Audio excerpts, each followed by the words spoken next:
ઘણું જ પુણ્ય આપનાર અને સ્વર્ગ અને મૃત્યુલોકમાં ઉત્તમ વ્રત છે ભગવાન શ્રી સત્યનારાયણનું વ્રત. દુઃખ શોક વગેરે દૂર કરનાર, ધન ધાન્યની વૃદ્ધિ કરનાર, સૌભાગ્ય અને સંતાનનું સુખ આપનાર, બધા જ કાર્યમાં વિજય પ્રાપ્ત કરાવનાર ભગવાન શ્રી સત્યનારાયણનું વ્રત. જે મનુષ્ય પૂર્ણ ભક્તિભાવની સાથે વ્રત કરી ભગવાન વિષ્ણુને પ્રસાદી ધરાવે, ત્યાર પછી એ પ્રસાદી વ્રત કથા સાંભળનાર દરેકને આપવી. આ સાથે જ શ્રી હરિનું ધ્યાન અને ભજન કીર્તન કરે છે તો મનુષ્યની બધી જ ઈચ્છાઓ પૂર્ણ થઈ જાય છે. વિશેષ કર કલિકાલ કળિયુગમાં આ મોક્ષ આપનારો સરળ ઉપાય છે. તો મિત્રો, આજે આપણે શ્રવણ કરીશું ભગવાન સત્યનારાયણની વ્રત કથા વિશે. હવે વાત કરીએ ચોથા અધ્યાયની. તો શ્રી સૂતજી બોલ્યા, યાત્રા માટે તૈયારી કરતા એ શેઠે બ્રાહ્મણોને દાન આપી નગર તરફ પ્રયાણ કર્યું. આવે સમયે વેપારીઓ થોડે દૂર ગયા પછી ત્યાં તેઓની પરીક્ષા લેવા માટે શ્રી સત્યનારાયણ ભગવાન એક સંન્યાસીના વેશમાં તેમની પાસે આવ્યા અને બોલ્યા, હે શેઠ, તમારી આ હોડીમાં શું ભર્યું છે? ઘણા ધનથી છકેલા તે બંને મહાજનોએ હસીને કહ્યું, હે સાધુ, તમે કેમ પૂછો છો? તમે શા માટે ધનની ઈચ્છા રાખો છો? અમારી હોડીમાં તો વેલા અને પાંદડા જ ભરેલા છે.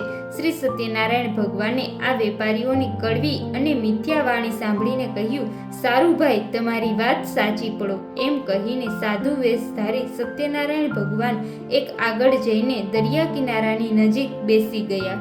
દંડી સંન્યાસીના ગયા પછી શેઠ નિત્ય કર્મથી પરવારી જ્યારે હોડી પર ગયો ત્યારે હોડીને પાણી ઉપર હલકી તરતી જોઈને ગૂંચવણમાં પડી ગયો. તેણે હોડીમાં વેલા અને પાંદડા જોયા અને જે મૂર્છિત થઈને જમીન પર ઢળી પડ્યો. શેઠની આવી દશા જોઈને એના જમાઈએ કહ્યું, હે પિતા, આપ શા માટે ચિંતા કરી રહ્યા છો?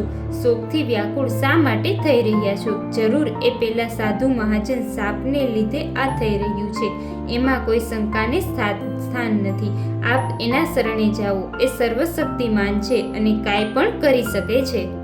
જમાઈના આ વચનો સાંભળી તેઓ બંને સાધુરૂપી ભગવાન પાસે જઈને આદરપૂર્વક વિનંતી કરવા લાગ્યા કે હે ભગવાન, હું આપની સમક્ષ ખોટું બોલ્યો એ મારો અપરાધ, મને ક્ષમા કરો. આમ વારંવાર કહી ખૂબ જ શોક કરવા લાગ્યો.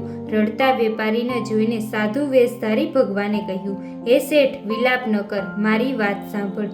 માનતા રાખી હોવા છતાં તે મારી પૂજા કરી નથી, મિથ્યા વચન બોલ્યો. આથી જ દેહભૂતિ હું તને વારંવાર દુઃખ સહન કરવા પડ્યા.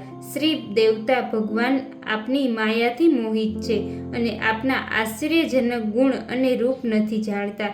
તમારી માયાથી મોહિત હું સી રીતે જાણી શકું? વહાણમાં પહેલાં મારું જે ધન હતું તે મને પાછું આપો.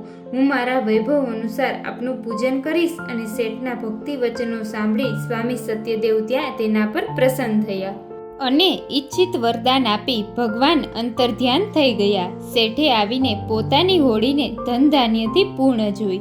સત્યદેવની કૃપાથી મારી ઈચ્છા સફળ થઈ એમ કહી શ્રી સત્યનારાયણ ભગવાનની પૂજા કરી પોતાના ઘર તરફ પ્રયાણ કર્યું.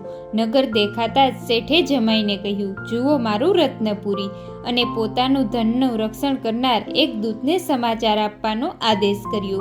દૂતે નગરમાં પહોંચી શેઠની પત્નીને જોતા જ હાથ જોડી શુભ સમાચાર આપતા કહ્યું, શેઠ પોતાના જમાઈ, બાંધવો અને પુષ્કળ ધન સાથે નગર નજીક આવી પહોંચ્યા છે. દૂતનો સંદેશો સાંભળી લીલાવતી ખૂબ જ ખુશ અને ભગવાન સત્યનારાયણની પૂજા કરીને પુત્રીને કહ્યું કે હું જઈને લોકોનું સ્વાગત કરું છું, તું પણ પૂજા જલ્દીથી પૂરી કરીને આવજે. કલાવતીએ માના વચનો સાંભળી પ્રસન્ન થઈ પૂજા કરી, પરંતુ પ્રસાદ લીધા વિના પોતાના પતિને મળવા તે પણ પહોંચી ગઈ. પ્રસાદ ન લેવાથી ભગવાન સત્યનારાયણ ખૂબ જ ક્રોધિત થયા અને કલાવતીના પતિને હોડી સહિત અદ્રશ્ય કરી દીધો. કલાવતી પોતાના પતિને ન જોતા તરત જ શોકથી વ્યાકુળ થઈ જમીન પર ઢળી પડી. કન્યા કલાવતીને બહુ જ દુઃખી જોઈને હોડી અદ્રશ્ય થઈ ગયેલી અને શેઠે મનમાં વિચાર્યું કે આ તો કેવું આશ્ચર્ય! હોડી ચલાવનાર નાવિકો પણ સૌ ચિંતાતુર થઈ ગયા. પોતાની પુત્રી કલાવતીની સ્થિતિ જોઈ લીલાવતી ગભરાઈ ગઈ અને ખૂબ જ અતિ દુઃખથી વિલાપ કરવા લાગી.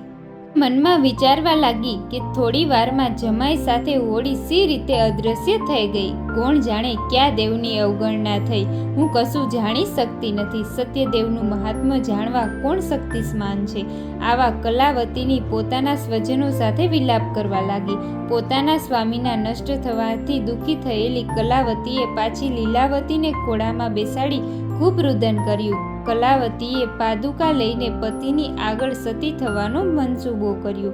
કન્યાની આ દશા જોઈ અતિ શોકથી સંપન્ન ધર્મવિદ સજ્જન વણિક પોતાની પત્ની સહિત વિચારવા લાગ્યો કે આ ઘટના કયા દેવના કોપના લીધે બની હશે. ત્યારે વિચાર્યું કે ભગવાન સત્યદેવની માયાથી અમે આ ભ્રમણમાં પડ્યા છીએ. એમ માની શેઠે પોતાના સગા વહાલાને બોલાવીને સંકલ્પ કર્યો કે આ ઘોર સંકટ દૂર થતાની સાથે જ હું ભગવાન સત્યનારાયણની પૂજા કરીશ. એમને નમીને વારંવાર સત્યદેવને દંડવત પ્રણામ કરવા લાગ્યો. આથી દિનજનોના ઉદ્ધારક ભક્ત વત્સલ સત્યદેવે સંતુષ્ટ થઈ કૃપા કરી અને આકાશવાણીથી કહ્યું કે પ્રસાદનો ત્યાગ કરી આ કન્યાએ પોતાના પતિને જોવા માટે દોડી આવી. આથી તેણે ખરેખર તે પતિને જોઈ શકતી નથી. જો એ ઘરે જઈ પ્રસાદ આરોગી પાછી આવશે તો એનો પતિ તરત જ તેને પ્રાપ્ત થશે. એમાં કોઈ સંશય નથી. કલાવતીએ જ્યારે આ આકાશવાણી સાંભળી કે તરત જ ઘેર જઈ પ્રસાદ લીધો અને ફરીથી જ્યાં એનો પતિ અંતર્ધ્યાન થયો હતો ત્યાં આવી પહોંચી. પોતાના પતિની સામે જોઈ સંતુષ્ટ થઈ અને પિતાને કહ્યું કે હવે ઘેર ચાલો, વિલંબ શા માટે કરો છો? કલાવતીની વાત સાંભળી શેઠે પ્રસન્ન થઈ ભાઈ ભાંડુઓ સાથે પોતાના ઘેર આવ્યો અને સત્યદેવનું વિધિસર યોગ્ય રીતે ધન વડે પૂજન કર્યું. પછી આ દર મહિનાની પૂર્ણિમા અને સંક્રાંતિના દિવસે નિયમપૂર્વક સત્યનારાયણ ભગવાનનું વ્રતનું પૂજન કરવાનો સંકલ્પ કર્યો. આ વ્રતના પ્રતાપથી શેઠે લોકના સઘળા સુખ ભોગવીને વૈકુંઠ ધામને પામ્યો. ત્યારે બોલો શ્રી સત્યનારાયણ ભગવાનની જય.